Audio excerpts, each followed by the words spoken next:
So let's begin just softly, waiting maybe for more people. We don't know. Anyway, there's never a lot of people in the ethics working group, just to be clear, because it's a kind of a, for me, it's a very interesting work, but I guess not everybody shares this this view, of course, because it's very technical or technocratic somehow. Juste pour commencer, who is understanding well English? OK. Qui comprend le français? Qui parle davantage français? You have to say yes to one or another because you're accredited to work on one or the other language. Just in English. Okay, English for you. Yeah. I see Jimmy Di Genova, which is more French. And about the other, Nihal, Maria, I don't know. Maria, I speak both. Okay. Well, I understand both at least. Okay, Nihal? English, French? Hello, hello. Hello? Hello. Can you hear me? Yes. That's great. Okay. Are you better in French or in English? Oh, definitely in English. Okay. I have passive French knowledge. I can speak a little bit, but I'm not so well. Perfect. Excellent. So I then propose we're going to have this meeting in English, and I'm going to translate a little bit, not everything, because it's going to be a complete mess, but just some important points in French. Donc, on va tenir la réunion en anglais, mais je vais traduire certains points importants en français, ou si vous avez des questions en français, n'hésitez pas à lever la main. If you don't understand, either in French or in English, just raise your hand, and I'm going to be pleased to translate it. Since last meetings and documents have been in French, just to change a bit and to make some space for French speakers a bit more in our NGO Forum activities, which is always a challenge, and it's understandable because, you know, more people understand English than French in our meetings, but we have to make some efforts, I guess, always. That's why the Quebec Council for Intangible Heritage provided kindly some interpretation this year, but unfortunately it was too expensive, of course, to provide it for all meetings. So this one hasn't got interpretation, English and French interpretation. Okay, how many people are we? Let's do a quick round table just to say hello and hi. I'm starting. I am Antoine Gauthier, chair of this working group and director of Quebec Council for Intangible Heritage. Welcome, everybody. Next, Hannah, I see you. Yeah. Hi, my name is Hanna Schreiber. I am representing Association of Folk Artists from Poland. And I'm happy to see you all. Thank you. Thank you, Hannah. Ahmet. Yes, my name is Ahmet from Istanbul, Turkey, and I'm representing Traditional Arts Association. Welcome, Maria Cardeira.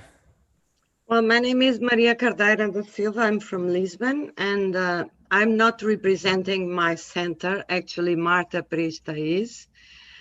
But I was the deputy of CRIAS, the research center in anthropology.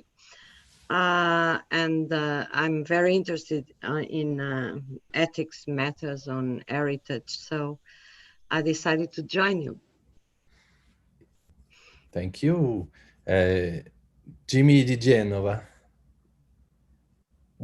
Oui, est-ce qu'on m'entend? Oui. Merci. Bonjour. Alors, je suis Jimmy Di Genova de Montréal, Canada, représentant le Centre d'interprétation de la culture traditionnelle Marius Barbeau. Marius Barbeau était un très grands folkloristes dans l'histoire québécoise et canadienne. Alors, je vous souhaite le bonjour.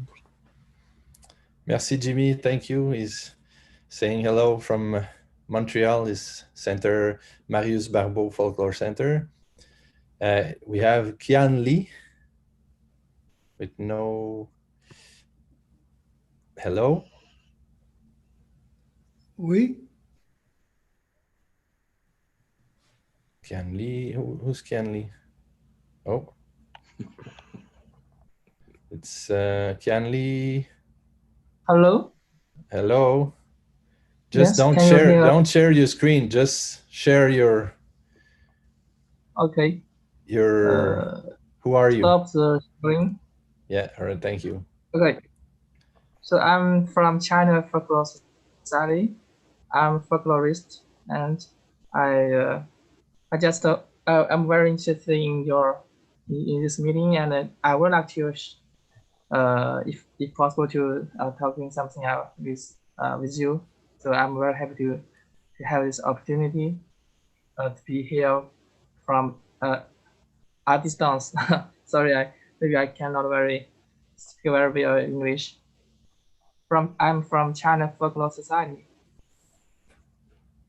Thank you, Kian Lee. Welcome everybody. Do we have another? I can't see.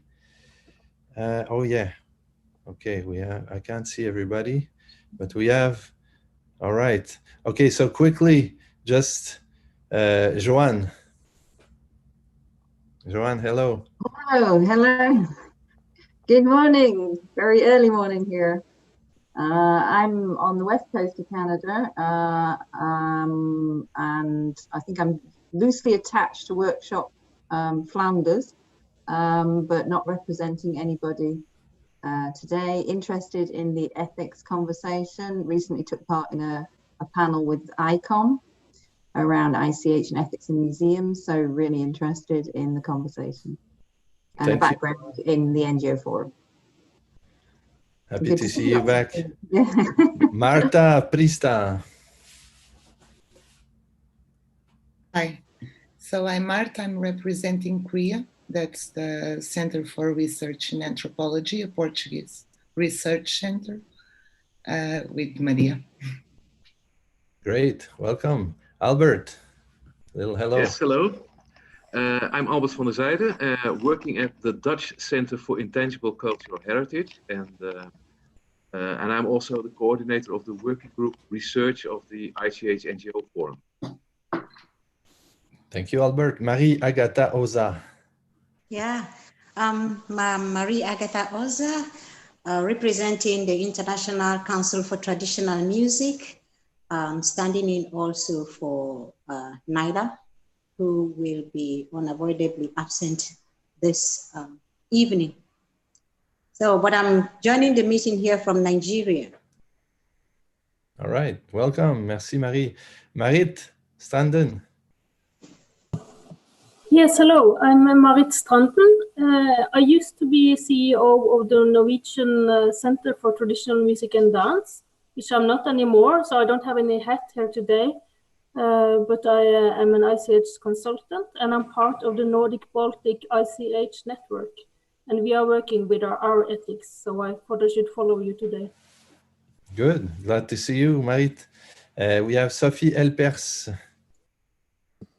Hello, everybody. I'm Sophie. I'm representing the International Society for Ethnology and Folklore, today, at least. I'm also a colleague of Albert. Great. All right, welcome. Who do we have? We have Sona Tomac. Hello, I'm Sona. I am attending from Turkey. I'm participating on behalf of the Traditional Art Association. Hello. Okay. All right, hello. Okay, I see more people joining. Okay, Mohamed, a little hello.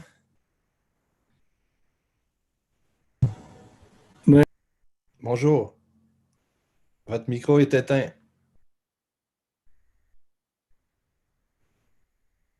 Alors, votre micro est éteint, Mohamed. de toute façon, on vous souhaite la bienvenue. Merci d'être avec nous.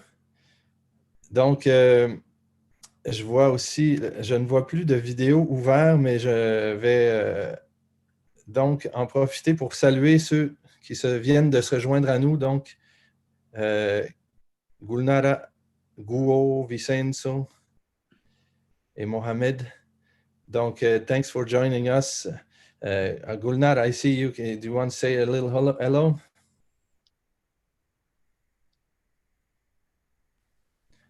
Can't hear you. Hello, everyone. Are you hearing me? Yeah. Okay. So I'm here now, listening to all the discussions. All right. All right. So welcome, everybody. Thank you to be here. I see Dr. Esheto Ishishi. Well, new people are coming. You're all welcome. We're going to stop just circle in order to begin the meeting. Well, just a little historic. Just for the new people, we've been working on ethics since several years now with the working group. We were working closely with the works of the Intergovernmental Committee on the Ethical Principle for the Safeguarding of Intangible Heritage. So we've been looking closely during the adoption and the works around this very important tool for the convention. So we're working closely with this. We adopted in Mauritius a few years ago, I think, 2 years ago maybe, a declaration on ethics bounding the NGO Forum to those ethical principles mainly, and saying that we are very happy to work with those 12 ethical principles. And this year we worked with, let's say we were like 4 or 5 working on a new code for the steering committee members. So we provided to the steering committee a new document just specifically for the steering committee members, which is very common in organizations. It's the adaptation for the steering committee of a very standard procedure for the administrators. So we provided the steering committee with this document this year, but since we are all online and it's pretty hard to, discuss and propose this kind of document for adoption for the General Assembly, we decided together with the steering committee to postpone the eventual adoption of this new code for, I repeat, just the steering committee administrators.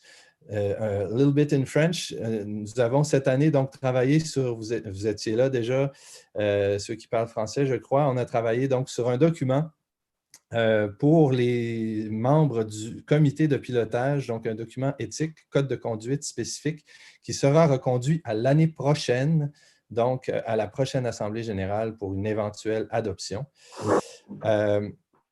So I guess I'm going to just share a little bit what's this document about, but I'm not going to read it.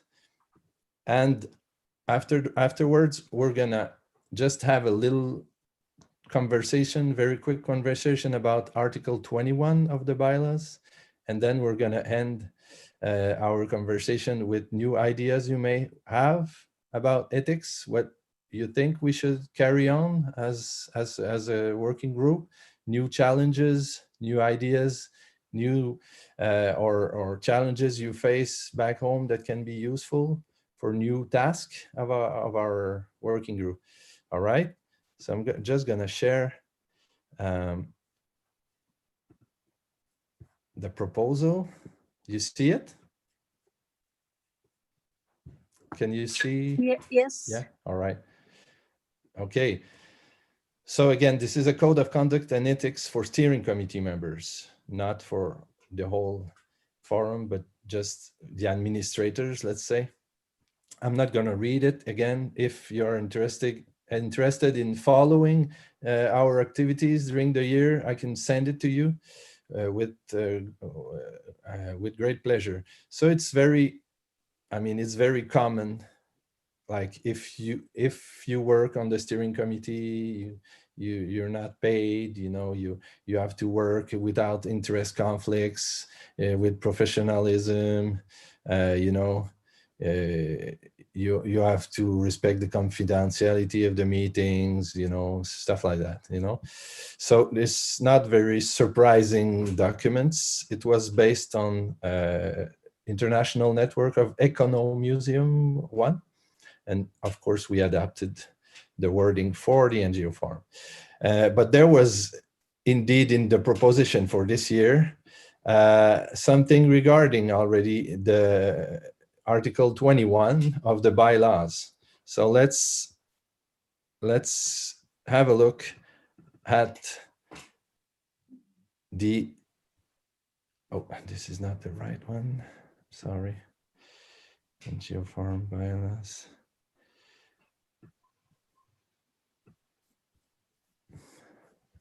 Where did I put it? I'm sorry, I just mixed up the document. All right, let's go to see NGO Forum Code of Conduct bylaws, and let's have a look at Article 21. All right, so just if someone has to say something about this code of conduct for the steering committee members to be eventually adopted next year, please share it on the chat or raise your hand. Otherwise, it's just going to be a matter of sending it for next year. All right, I can't see. Sorry, Antoine, yeah, I'm not sure what are we supposed to do now. What do you want from us now? Yeah. Okay, I'm just, yeah, thank you, Anna. Sorry, I just want to make it very clear because it's just a point of information. For the work we've done for together with this group during this year. It's just a point of information. We've been working on this document for ethic and code of conduct for the steering committee members to be adopted. Maybe if the General Assembly next year wanted to, we're going to propose it. Okay, and those who are interested, you can ask me and I will send the document to you. And if you have any modification or new ideas, it's always welcome, since it's not for proposal yet. All right, so it's only a point of information. But if you have questions about it, you can ask. And after, we're going to talk about Article 21. I know.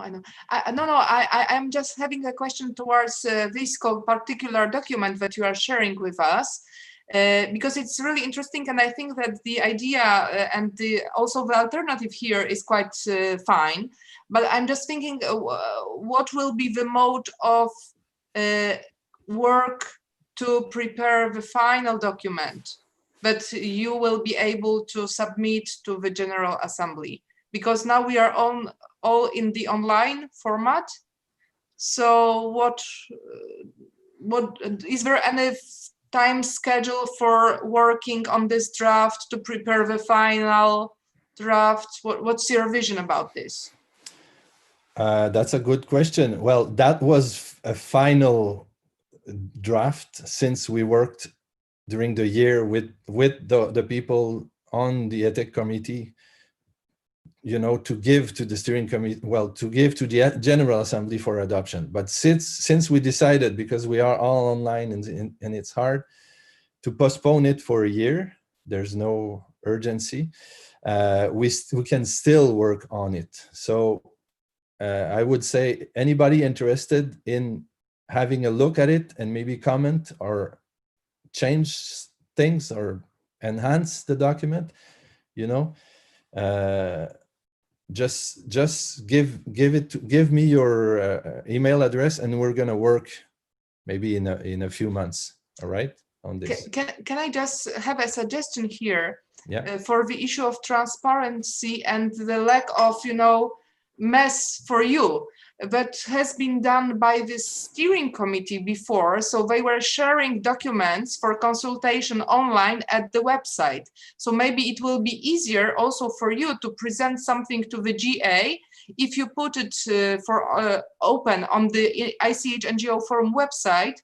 So then everyone, whatever time, whatever situation, can see what is in and send you then some arguments or some proposals. Otherwise, for some, especially for newcomers, it might happen during the GA, as it happened already, that they are shocked that something appeared, they didn't know, they are surprised. So in order to avoid this kind of situation, you can always say, well, we have made it publicly available. It is at the website. There was a time for delivering new ideas or proposals. I'm just suggesting something because I think that helped a lot last year. Yes, so people had the specific time to see the documents and to think about them. That's thank you, Hannah. That's very important, and of course it's going to be done.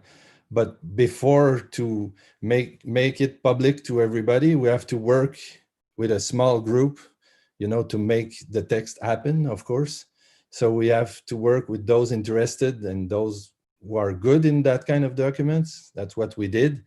We didn't make it public, of course, because we decided this year to postpone it a year. So we have still time, a few months, to work with a small group to enhance the document if it needs to be enhanced. And then after, of course, it's going to be public for a few months, I hope, so the people can, you know, think about it and still make some amendments if they want to, in order for everybody to be able to read it and to agree upon it. Of course, it's not going to be a surprise to the next General Assembly, because it wouldn't be a good idea. Everybody needs to have at least, I guess, a month or more to read it and to make some comments. Thank you, Anna. Great, a great proposal. I see in the chat that people are interested and are agreeing with Anna's proposal. Great. All right. Excellent. So yes, please just send me your email address. I see a bunch of them. Just write your email address in the chat, and I'm gonna take it and I'm gonna send the document to you. We're gonna work as a small group, and then I repeat, we're gonna share it to everybody for eventual adoption during the GA. All right. Any other comments on this topic?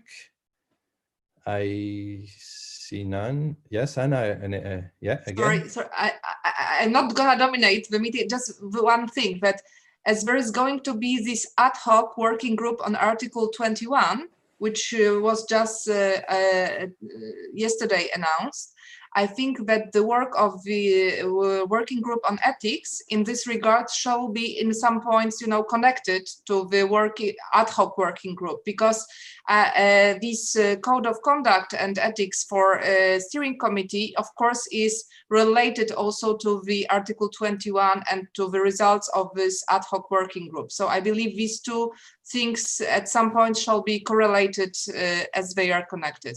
Thanks. And I'm not going to take the floor anymore. Sorry. Thank you, Anna. Yes, of course, it has to be connected, of course, because Article 21 is indeed included, or is going to be included in that complete code for the steering committee members. So of course it needs to be worked closely, because Article 21 is just a little piece, a very precise piece of this whole code of conduct for the steering committee members. So of course we're going to have to work on the same thing and not have two different codes of conduct or two different versions of Article 21. Again, great comment, thank you. So let's just have a look if there's no other comments. S'il n'y a pas d'autres commentaires, nous allons regarder just very briefly. The whole meeting is not going to be about the Article 21, but let's start, since we are together now, and since you know, it's our events, NGO meeting events, and we are glad to be all together. Not glad not to be in Jamaica, of course. I know a lot of you are crying not to be in Jamaica. I myself, I'm crying, but this is the reality. I hope everybody is healthy. That's what is important this year. But since we are all together, let's start reflect upon the Article 21. So what's the crucial, I'm gonna share my screen if you allow me. Okay, share screen. All right, you see it? Article 21, yes? All right. So last year, there was a very contentious article, which is Article 21. Allow me to read it. So members of the official delegation of a state party, members of the official delegation of a state party may not be elected to the steering committee. If a member of the steering committee becomes a member of the official delegation of a state party, in the course of her or his service in the steering committee, membership in the steering committee will be terminated. Past year, we had a case, a specific case of a person who was in the steering committee, were elected in the steering committee and was also part of the official delegation of a state party. So the question was raised and we decided just to put this article on the ice. Correct me if it's not the right expression, but just we put it on the ice for next General Assembly, which is this year, but we decided to postpone again because we are online now and it's harder to reach consensus that way. So we are gonna propose something next year. Is what are the pros and the cons of that situation? So I would like to hear some of you, if you have. I know a lot of people talked about it. I know we already had discussion about it. I know there's pros and cons, but we need, I'm not asking you if you agree or if you disagree. I'm just asking you now, what would be the pros and the cons, because there are pros and cons of this situation. So I open the floor for any suggestions of pros and cons.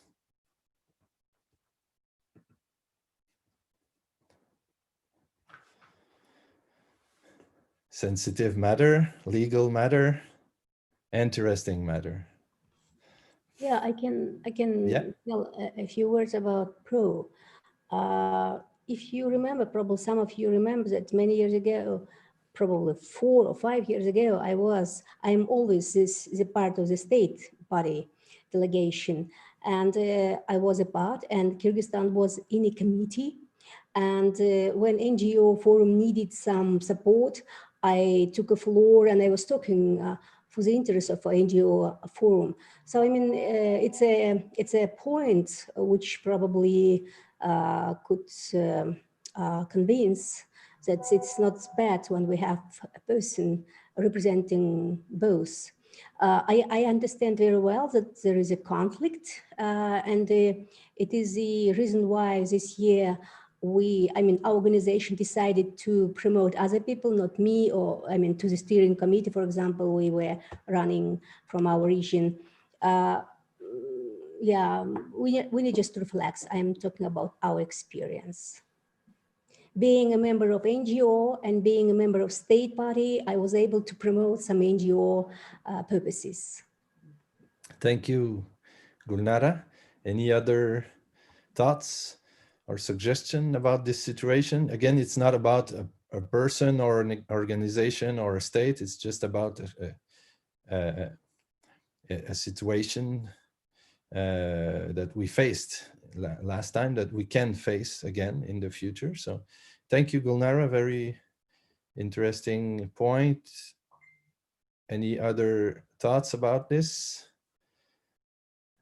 Yes, Ahmed. Actually, a few years ago, I don't know, maybe 4 and 5 years ago, our NGOs, NGO accredited in the UNESCO. And then we followed UNESCO facilities and UNESCO's meeting. We attended all of the meetings until now. And actually, we are surprised about the situation of the UNESCO because we thought we think about UNESCO, it's more NGO, more civil. We imagine that this organization is more civil, but when we attended the meetings and when we see the facilities, the meetings, and it's too many states organization we faced on that, and so this Article 21 is very. We supported this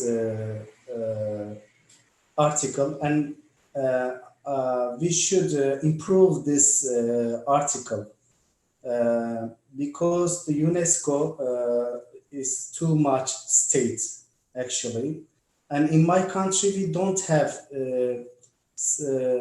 And when I see in my country, we just have the official organization and state organization and non-governmental organization.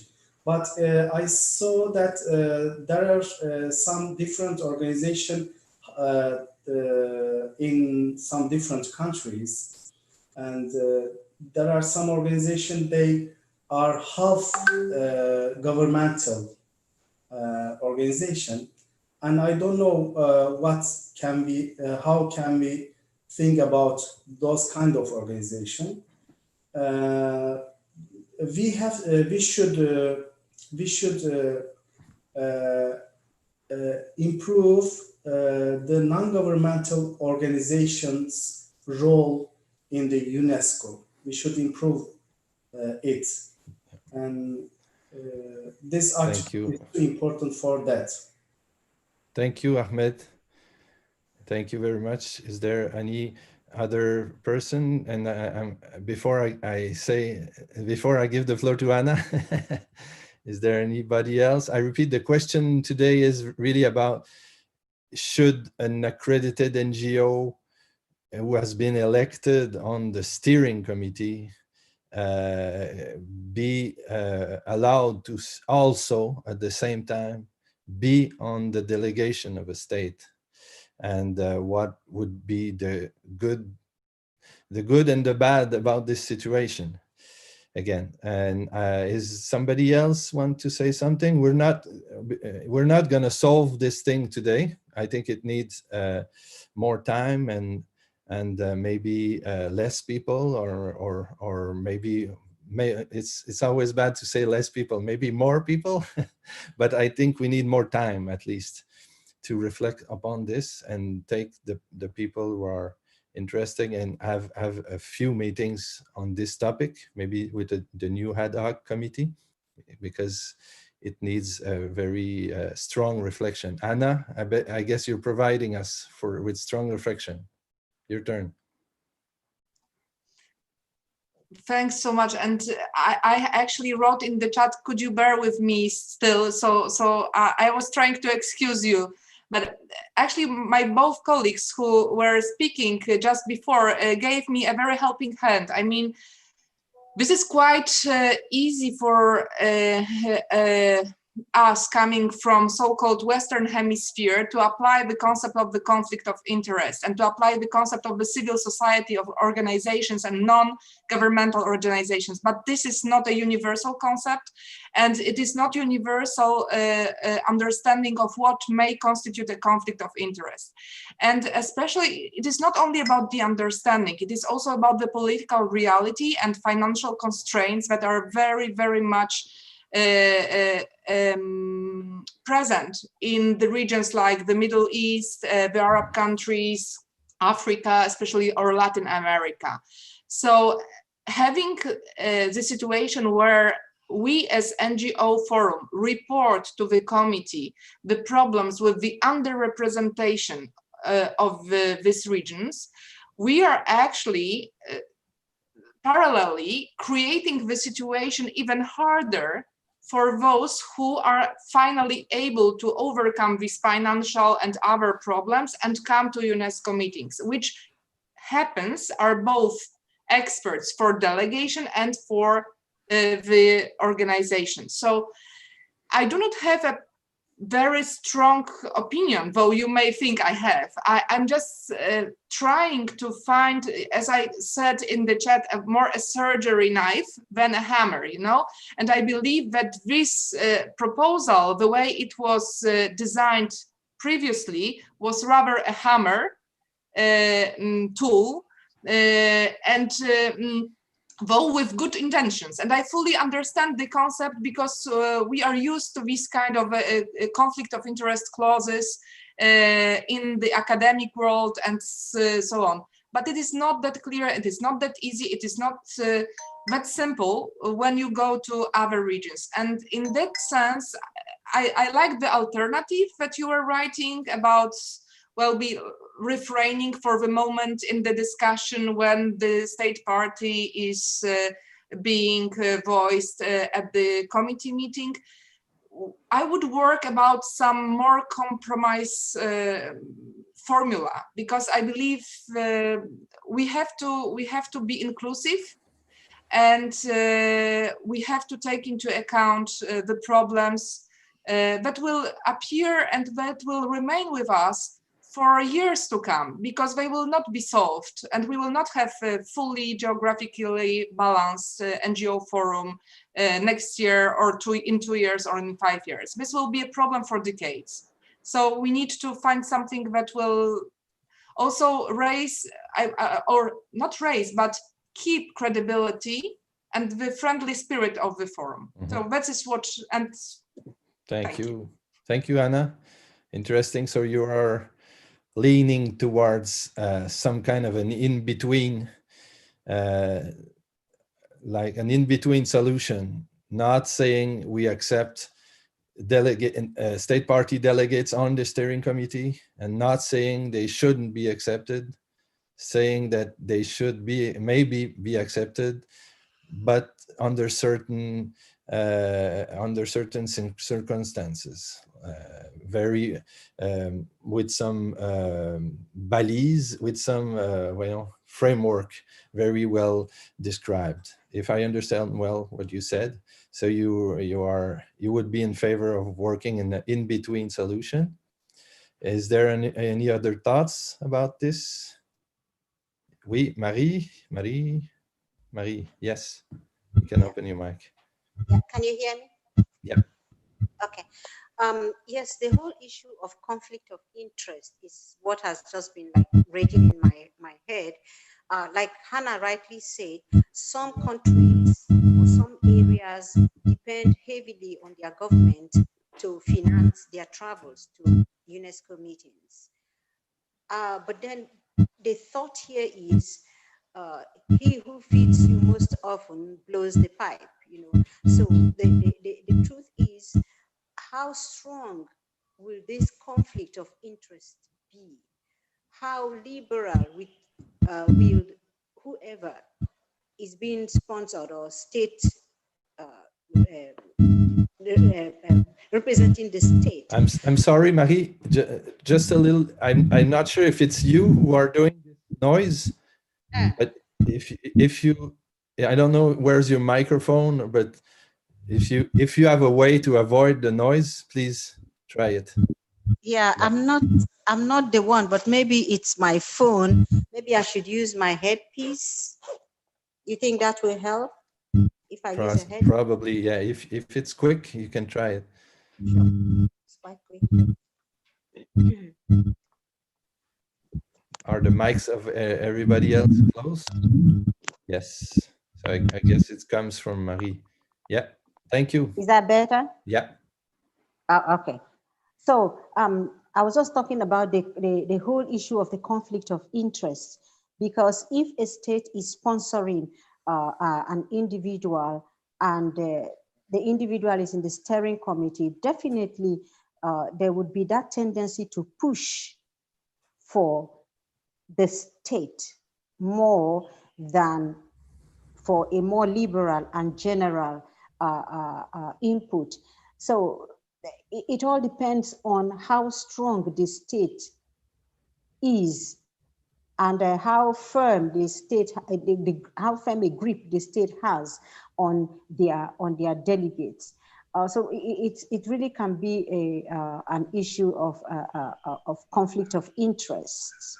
Again, it's a very difficult and very dicey situation because whilst in some areas the hold might not be that firm, in other areas, I can tell you that the delegates more or less have to just say what the state wants them to say, basically, because of the firm grip.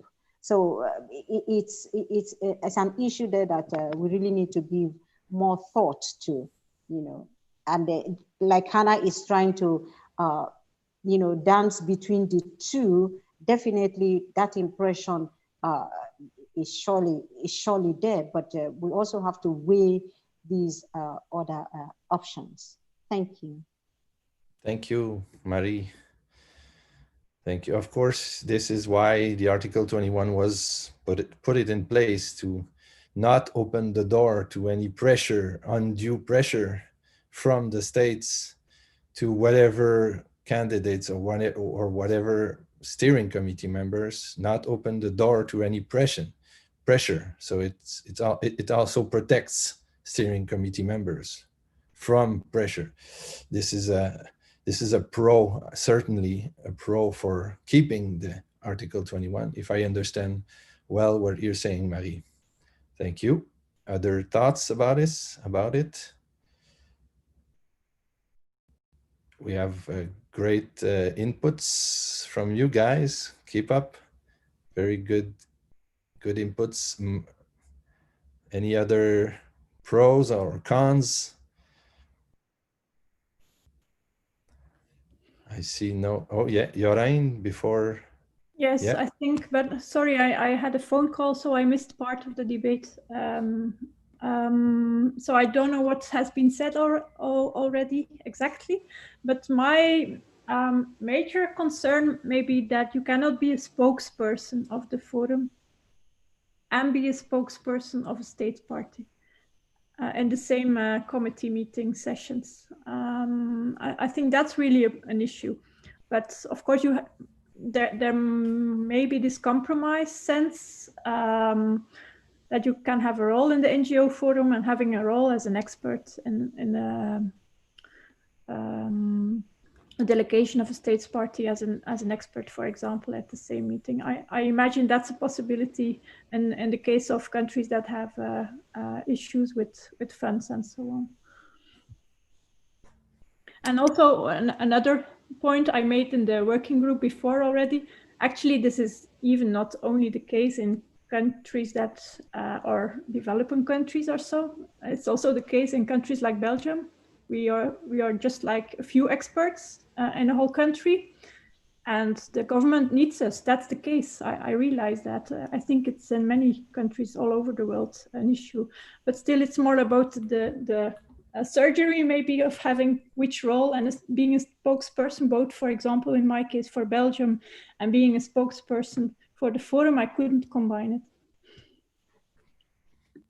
Thank you, Jorijn. So if I understand well, you're proposing some in between, and the line to not cross would be speak for both during the same event. Speak publicly, of course, for both for the forum and both for a state. Okay, thank you, Jorijn.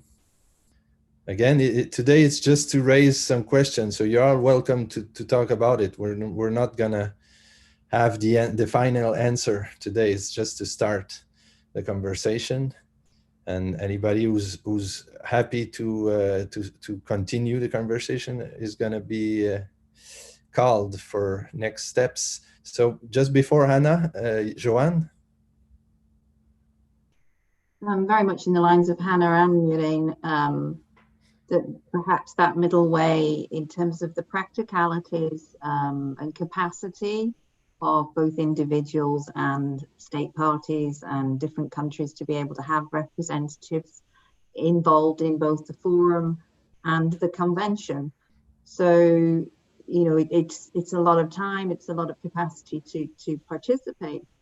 And maybe this middle way of starting to define the role of the expert, because I think as everybody here has probably been called on for their expertise on a number of occasions, and trying to sort of, it has to be defined on both parts. So we can, if we go down that road, we're not only defining for the NGO Forum, there'd need to be a reassurance on the state party side in terms of the definition of the role of the expert. And I'm not sure whether that it's already there, but somebody coming to the forum and on the steering committee would have to be able to, I think, demonstrate that their role, and it may be just for the meeting, it might not be for the whole 2 years. You know, you could narrow it down to particular events if it was a real sticking point, that they're not representing, they are there in their expert capacity. And what does that mean? So a definition around that on both sides. So it could be quite complex, but you know, anything that helps people to be able to participate to their full capacity, I think is very important. Thank you, Joanne. Yes, I think the point of Article 21 was not to refrain states or NGOs to work together during the year, of course, because we all want to work with our countries. I think it's a good goal.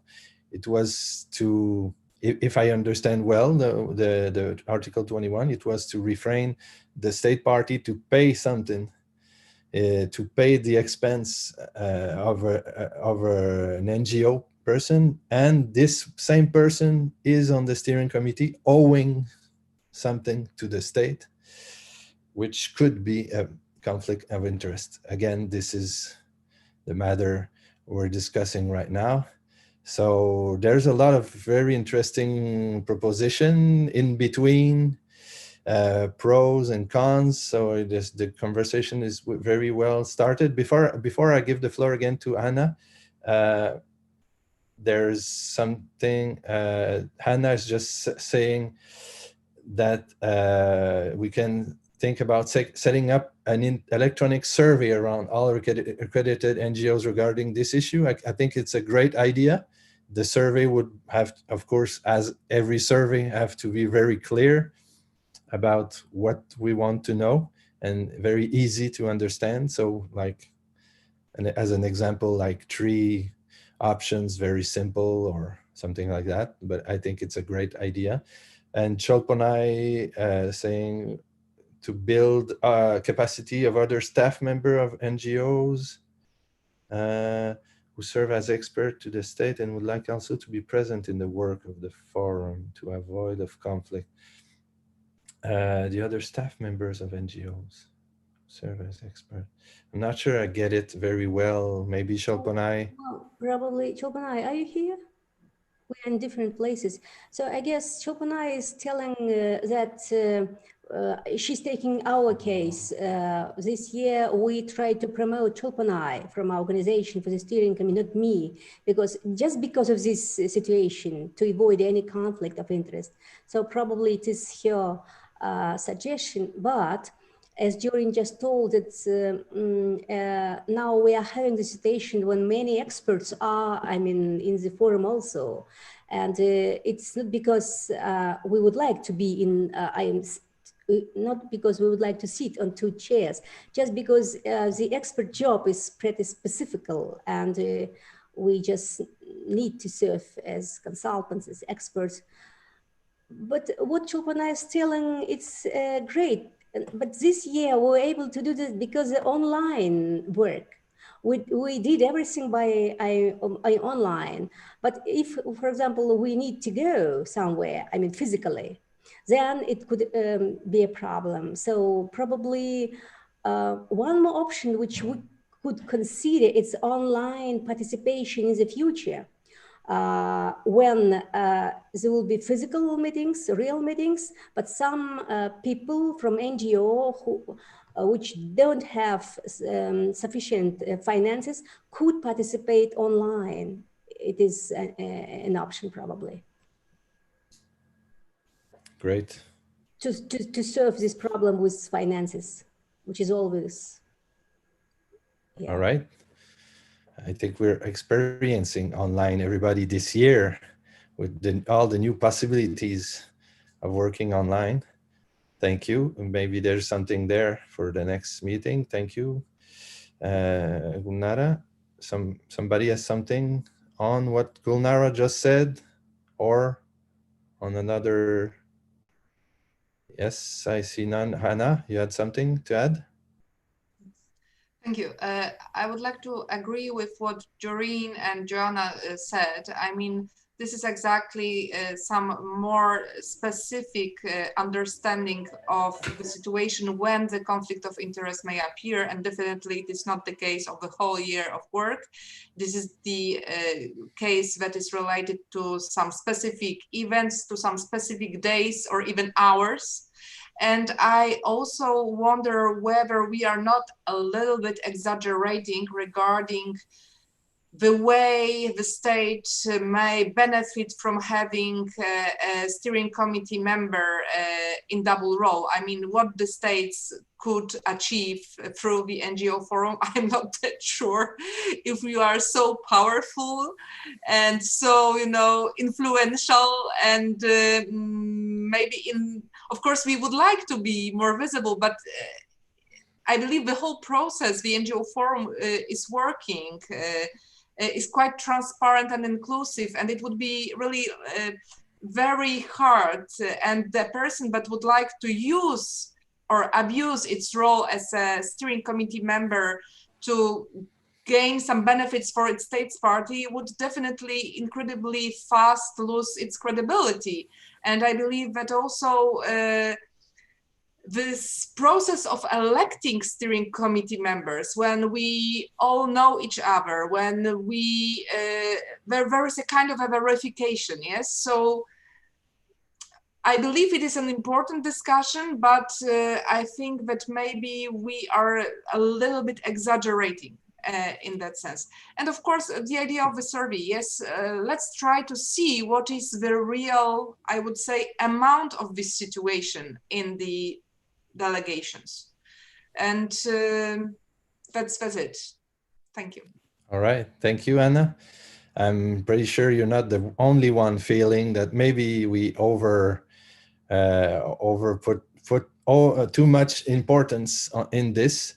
But I think maybe the states, as you say, Anna, cannot very profit a lot to have somebody on the steering committee, not on the forum. I just repeat, it doesn't apply to people who participate to the activities of the forum. Like today, it's just for the 6th member of the steering committee, again, just to be clear with everybody.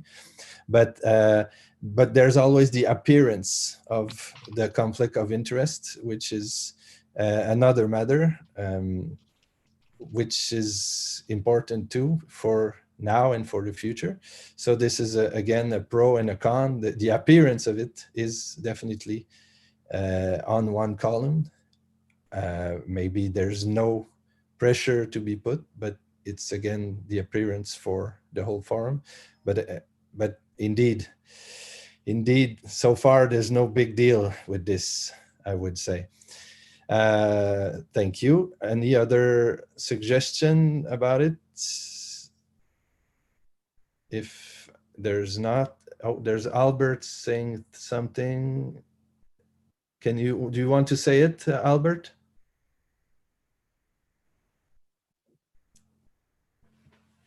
I was wondering if it was just a one-way thing, so that we don't like to be influenced by the state party, but we would like to influence the state parties, of course, with our expert knowledge. So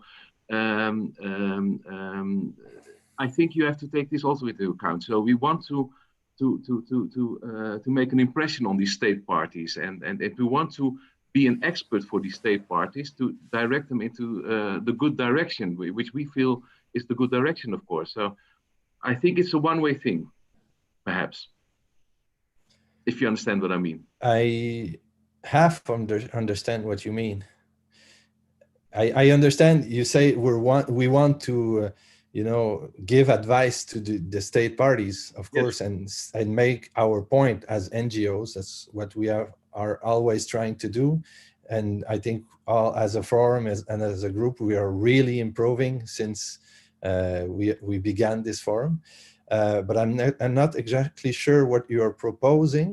No, I'm not proposing anything, but sometimes I'm perhaps also in a difficult position that is also the position of Jorijn, that I'm also considered to be the expert of the Dutch delegation now in the committee, and sometimes it looks perhaps a little bit embarrassing for you that I'm not in the delegation of the Dutch of the Netherlands delegation, but on the other hand, when we have these meetings in Colombia, etc., I'm always sitting just behind the Dutch delegation, so always in contact with them. So that could make a wrong impression, perhaps, but I think it's for us very important to have this expert knowledge also transmitted to our Dutch delegation. So, so as an NGO, I feel this responsibility also to advise them and perhaps sometimes to sit just behind them during the meeting even. So. But I can understand that if I would be in the steering committee, that it would not be not give a good impression, you know. So somewhere in the steering committee and then always sitting just behind his state delegation, and so perhaps it would be sensible for a committee member not to be for an NGO who has such an advisory role to a delegation, not to be in the steering committee. Thank but you. I hope to be in the NGO Forum all the same, of course, because it's important to have these links between the state parties and the NGOs, of course. Thank you, Albert. Yes, so this is you're telling the spirit of the Article 21. It's not to be in a state party delegation. We are not opponents, of course. And of course, everybody who is an NGO representative and a delegate of a state party can participate to all our activities. It's important to repeat it. There's nothing to refrain it. No problem. You can be an NGO and a state party representative and participate to everything. It's open for everybody. Again, it's just for steering committee members. And I think what you're suggesting, if I understand well, Albert, is that if again, it's an appearance of a conflict of interest. So if you are in the steering committee and always with the Netherlands delegation, other countries may think that the steering committee is like too close to the Netherlands and they may not want to hear what the steering committee has to say because of that, you know. Yep. It's the appearance of it. Maybe you would not probably not saying anything, you know. I know you, Albert, but this is the appearance, and I'm joking about you, but it's about the post. I'm not in the delegation of the Netherlands, but at the same time, I've given some advice to our Dutch delegation when, for instance, they want to talk about. We can't hear you well, Albert. I'm sorry. Yes. Yes. Of course, I'm not in the delegation of the Netherlands, but all the same, I'm giving them expert advice. For instance, when there is going to be on the agenda the role of NGOs in this convention, I advise, of course, the Dutch government. Okay, we are very much in favor of it, and you should say something in favor of this, etc., etc. So it can help to have this expert function for a delegation to combine it with your role in the NGO Forum, perhaps. But at the same time, as you indicated, it's important not to keep up appearances indeed. So not to be in the steering committee then, and stay all the time with your Dutch delegation, etc. All right.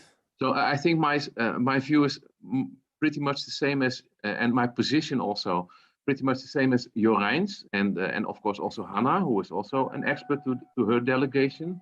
So it's very helpful, but not to be in the steering committee then.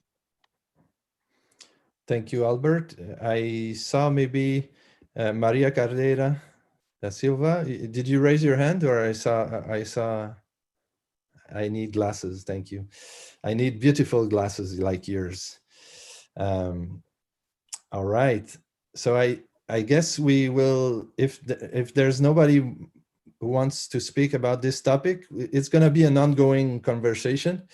Thank you all for really good advices, good point of views.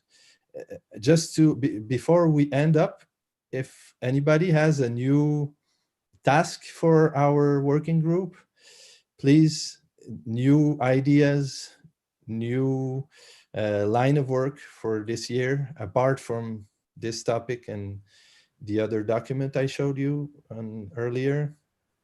Can I? Yes, please. Well, I think we probably could think thoroughly about the connections between different working groups. For example, a working group on ethics and a research working group. I mean, ethics in research, it's a crucial point. So if we can just probably have some common pool between different working groups and exactly between two, I mean, Albert's group and yours, it probably would enrich our work. It's just the idea. Thank you.